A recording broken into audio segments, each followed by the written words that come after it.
So yeah, I woke up this morning and I was conned by the fake Brett Okamoto Twitter handle. Reports that Darren Till was injured in a backstage altercation, supposedly knocked out by Chris Avila. Then I went and I scanned all over and I saw that there was brawls, there was a cancelled press conference. Then I went and I read more from this fake. I don't know how it just came up. Darren Till was trending. I was like, oh my god, Brett Okamoto? Early reports are that the altercation started over an emotional discussion about the royal family and the Queen's purpose in modern society, and that Chris Avila was anti-monarchist or something like that. And I was like, that's a bit weird. Initial details: Darren Till and Chris Avila incident. Till was heard yelling, "Scousers don't get knocked out," moments before Avila landed a punch that sent him to the ground and incapacitated him. Brilliant. Absolutely brilliant. So basically it was a nothing burger, an absolute nothing burger. Dana decided to cancel the press conference. Nate was there with 57 guys. Khamzat was there with 30 guys. Fucking Kevin Holland was there with 3 guys and an old lady who was 90 years old. She was a badass, getting her fucking nose right in the middle of the whole lot of this shit. Kevin Holland was having a little pop with Darren Till. A little bit of handbags, not much happening. Apparently backstage, Kevin Holland and Khamzat got into it. There was some water bottles thrown. Nate's team arrived. They fired a few water bottles. A lot of handbags when you compare it to Conor McGregor beating the shit out of buses with fucking trolleys and craziness altogether. But even the Conor McGregor Nate Diaz press conference where they were bouncing bottles off people that were sitting in the crowd, it was just absolutely mental. So I guess they tried to avoid all that this time. But I'll tell you one thing. The one thing that has transpired out of all this, and this fight week, and probably a little bit after the Gilbert Burns fight with Khamzat, is the fact that the Smash Bros gimmick has started to wear off. It has really started to wear off. In the beginning, I was all on board like a fucking fanboy. I was on that bandwagon. And now I'm just like, slightly interesting to see how it's evolved. Because if you think about it, when Darren Till went out to train with Khamzat in Sweden, and it was like this bonding and they were together, and Darren Till was talking about having a six-pack. Give me 4 weeks and I'll have a six-pack. Well, it's been about 4 months and it doesn't look like he has a six-pack. In fact, he looks like he's ready for heavyweight, like Tai Tuivasa or something like that. Doesn't look like he's got sharpened up. Doesn't look like he's gotten ready for a fight because he's backed out of a fight due to injury. As I said before, I love Darren Till. I love Khamzat. But in the aftermath of them coming together, there is a situation where I'm like, I'm not starting to like the interactions anymore. I'm starting to be a little bit, whatever, boys. I mean, Khamzat was talking in an interview the other day, and he was saying, yeah, I don't care about Nate. I smashed him in the first round. They gave me Gilbert. I smashed him. And I'm like, hold up a second. Have a little bit of humility here. I watched the Khamzat fight against Gilbert Burns just last night. Khamzat won the first round, lost the second round, was winning the first half of the third round. And then Gilbert came back and absolutely won the second half of that round. So it was razor thin in terms of a decision.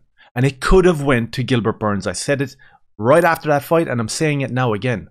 I watched Gilbert Burns land 3 haymakers in a row. I can understand landing 1. But how do you let yourself get cracked with 3 haymakers?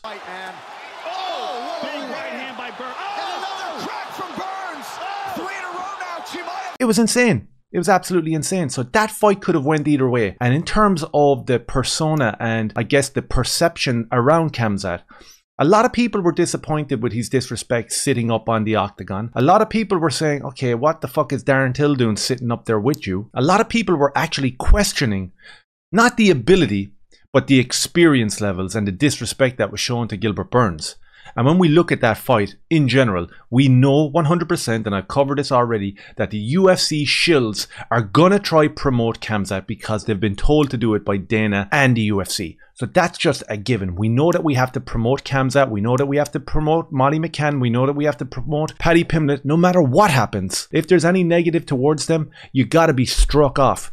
Just like society, when you critically think, you got to be excommunicated from the community. It is what it is and we understand it. But looking at the Khamzat situation, it's not as endearing as it used to be. Him and Darren Till walking around talking shit.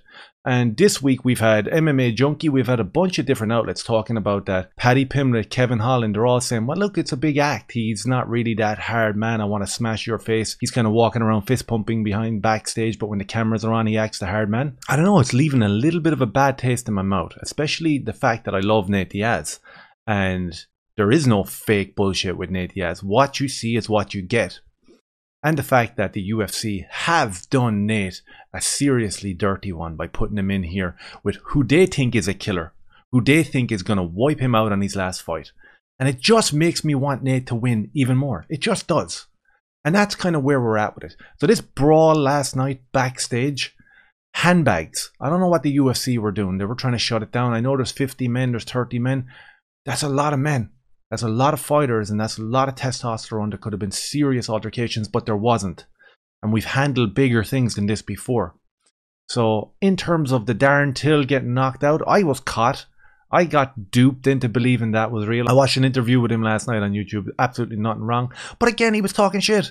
He was talking shit, and it was like, listen, we're fighters. We're going to do this. We're going to do that. And I'm just like, bro, go and lose weight. Go and get a fight. Stop getting injured. And then I will actually buy into you. Then I will be back on the Darren Till train. When you go and you lose 2 or 3 stone, and then you go and you actually fight and win and perform, then I'll buy in. But at the moment, it's just all talk. And it seems like there's a lot of talk coming from Darren Till and a lot of talk coming from Khamzat. And it's just not entertaining anymore for me. It just isn't. So that's it. Leave me know your thoughts down below. Drop a comment, share the video, subscribe to the video. And don't follow that Brett Okamoto channel. Or do, because it's kind of entertaining. Actually, you know what? Do follow that Twitter handle. It's really entertaining. And I'll see you in the next one. Cheers.